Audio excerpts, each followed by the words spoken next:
Assalamualaikum warahmatullahi wabarakatuh. Hai murid-murid, berjumpa kita lagi dalam TMK tahun 6. Hari ini kita akan belajar berkenaan dengan unit 2, iaitu menulis algoritma berdasarkan situasi. Murid-murid boleh rujuk buku teks muka surat 35 hingga 36. Baik murid-murid, sebelum kita menulis algoritma yang sebenar, kita perlu tahu perkara-perkara penting semasa menulis algoritma. Yang pertama, algoritma biasanya ditulis dalam bahasa yang mudah difahami oleh manusia. Seperti bahasa yang kita guna sekarang adalah bahasa Melayu, bahasa Inggeris atau bahasa tabi'i manusia lain. Yang kedua, setiap langkah yang perlu dilaksanakan mestilah dihuraikan dengan jelas. Perkara yang ketiga ialah urutan langkah hendaklah dinyatakan dengan betul.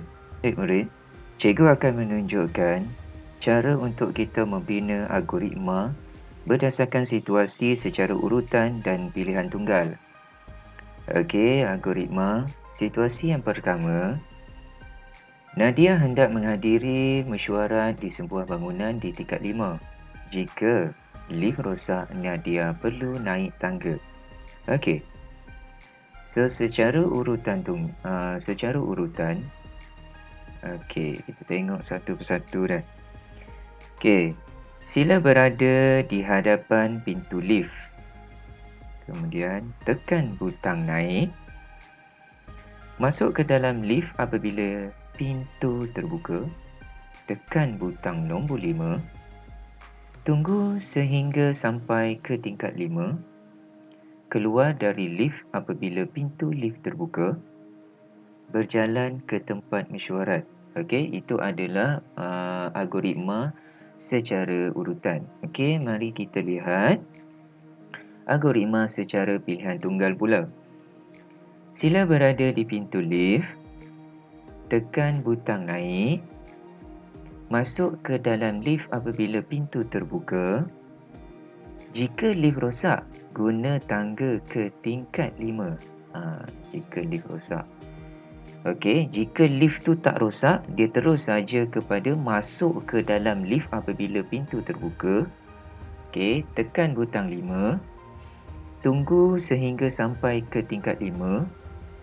Keluar dari lift apabila pintu lift terbuka. Berjalan ke tempat mesyuarat. Okey, itu adalah algoritma secara pilihan tunggal.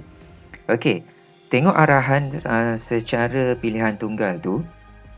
Jika lift rosak, gunakan tangga ke tingkat 5.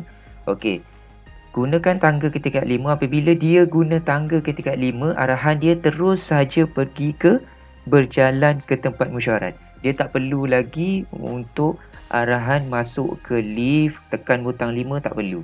Okey, jika lift rosak, terus saja ke urutan berjalan ke tempat mesyuarat. Okey. Okey, baiklah. Jom kita lihat situasi yang kedua. Baik, situasi yang kedua, Najmi dan rakan-rakannya akan menyertai rombongan ke Putrajaya. Cikgu Naden memberi taklimat akan bertolak pada pukul 7.30 pagi.